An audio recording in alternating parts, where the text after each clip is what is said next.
mengikuti ibadah sekolah minggu online kita.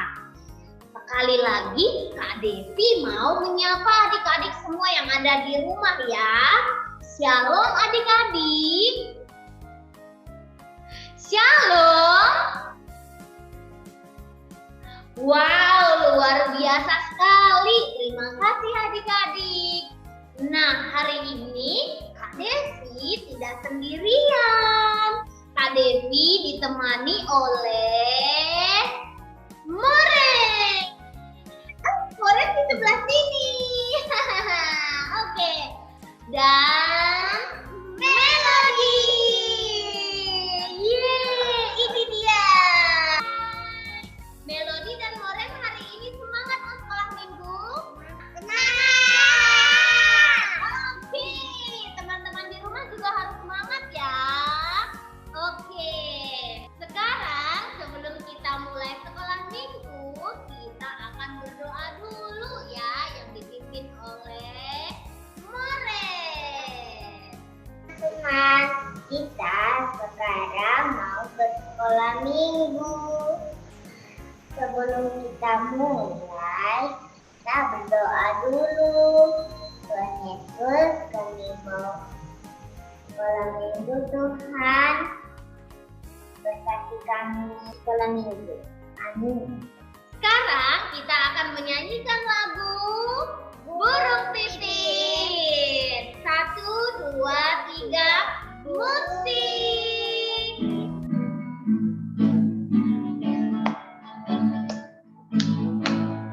Burung pipit tidak menanam, tapi Tuhan berikan. Bunga bagus tidak membintang, tapi Tuhan dandani. Terlebih aku, anak-anaknya pasti Tuhan pelihara. Terlebih aku, anak-anaknya pasti Tuhan berkati. Sekali lagi. Burung pipit tidak menanam, tapi Tuhan beri makan. Bunga bagus tidak membintang, tapi Tuhan dandani. Terlebih aku, anak-anaknya pasti Tuhan pelihara. Terlebih aku, anak-anaknya pasti Tuhan berkati. Yeay. Terima kasih Moren dan Melody dan teman-teman semua yang ada di rumah. Sekarang sebelum kita mendengarkan firman Tuhan, kita akan menyanyikan lagu apa teman-teman? Firman Tuhan ada di hatiku. Oke, kita panggil musik.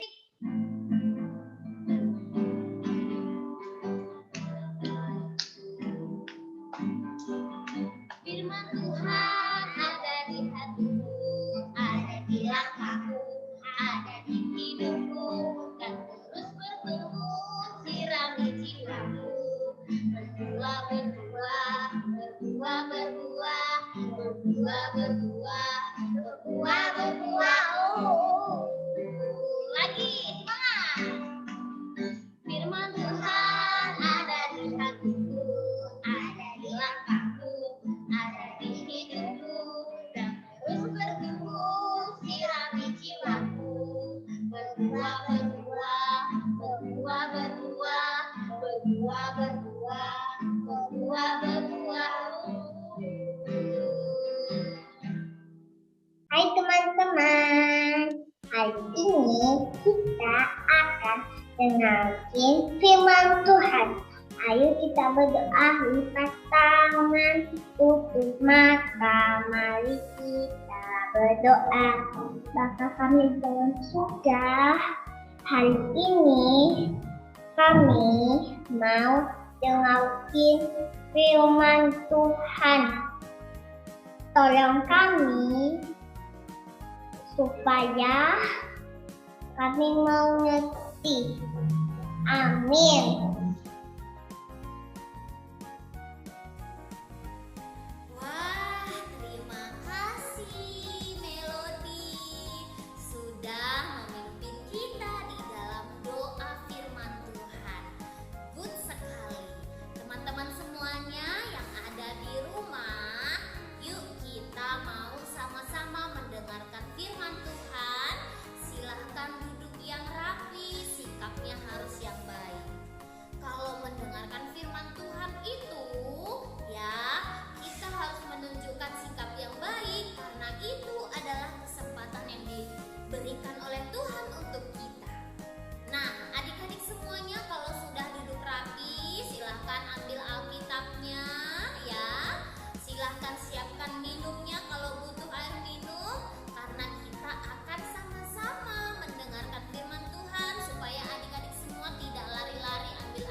Lalu pergilah aku ke rumah tukang periuk, dan kebetulan ia sedang bekerja dengan pelarikan.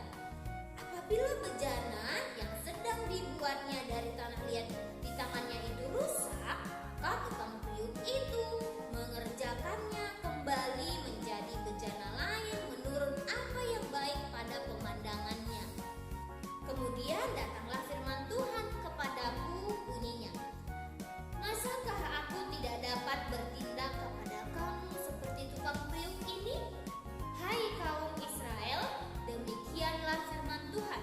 Sungguh seperti tanah liat di tangan tukang periuk, demikianlah kamu di tanganku, hai kaum Israel. Nah, demikian firman Tuhan hari ini ya. Adik-adik, seperti firman yang sudah kita baca hari ini, kita akan belajar tentang seorang nabi. Siapa itu ya? Tada! Coba disusun. Siapa ini? Yes, Nabi Yeremia. Good sekali ya. Kita mau lihat sama-sama belajar tentang ceritanya Nabi Yeremia. Nah, adik-adik semuanya, Allah memerintahkan Nabi Yeremia untuk pergi ke tempat tukang periuk ya. Tukang periuk itu siapa, Ibu Devi? Tukang periuk itu adalah orang-orang yang bekerja membuat piring, tempat minum, tempat minyak, vas bunga ya, bejana. Nah, adik-adik, kira-kira apa ya maksud Tuhan memerintahkan Nabi Yeremia untuk pergi ke tempat tukang periuk? Apa ya kira-kira ya? Nah, sebelum kita lanjut, Kak Devi mau ajak adik-adik semua untuk melihat video ya. Melihat videonya dulu ya. A man in the Bible enjoyed working with clay too. Perhaps it happened like this. Lifting the corner of a wet cloth, the skilled artist cut a slab of clay from the large lump. He slapped it down on the potter's wheel and sat down. He pulled his robe up to his knees. Then slowly, he began to turn his wheel and form the clay. Underneath the potter's hands, the clay seemed to take on a life of its own. Once flat, it now had a hollow center and smooth, pale sides. The potter dipped his hands quickly in a basin of water and returned to his work. Almost lovingly, his hands put pressure, and the shape responded instantly. Rounded sides began to narrow to form a long neck. A lip was formed in the front.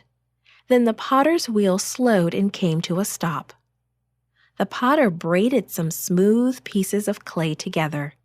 He fastened them firmly onto one side of the pot to make a handle. With a happy smile, he slid his creation off the wheel, setting it carefully on the drying shelf. What was once a slab of clay had become a beautiful clay pitcher. The potter looked out at the busy street. Customers stood nearby watching him work. Some bought clay pots for water or for flour. But the potter kept working. His fresh batch of clay wouldn't last long. He cut another slab from the batch. As he had done before, he slapped it onto his potter's wheel. Round and up and down. As the sides of a water pot rose from his hands, his attention was drawn to a man watching him. The potter looked up and smiled. But in that instant, the sides of the pot fell into the center, and the spinning wheel came to a stop. "Oh, I'm so sorry," the man said as his hand flew to his mouth. The potter waved his hand in the air. "Think nothing of it," he said. "I'll fix it in no time." The man introduced himself. "My name is Jeremiah. I was sent here by God to watch you work." The potter seemed interested. "The beauty of clay," he said, "is that if it is too thin in one spot, or if I find mistakes as I go along, I just pinch out the problem or pat down the lump and start over. Sometimes that makes it even stronger than before.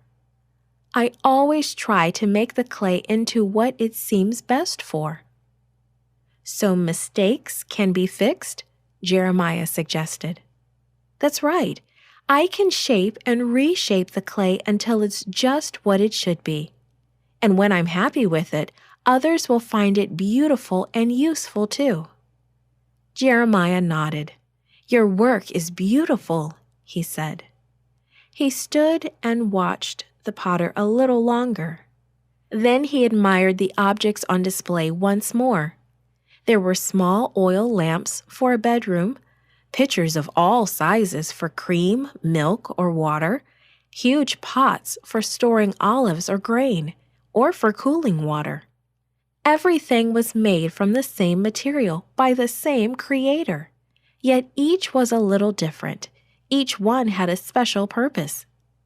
This was the lesson God wanted Jeremiah to learn. That is why he sent Jeremiah to watch the potter at work. Now Jeremiah could explain how God shapes each person's life, how he corrects the mistakes that happen and uses them to form something beautiful. In God's hands, every life can be of service to others. Nah, itu dia videonya. Bagaimana? Adik-adik sudah kebayang belum? Bagaimana si tukang periuk itu membuat karyanya? Sudah kebayang belum? Sudah ya?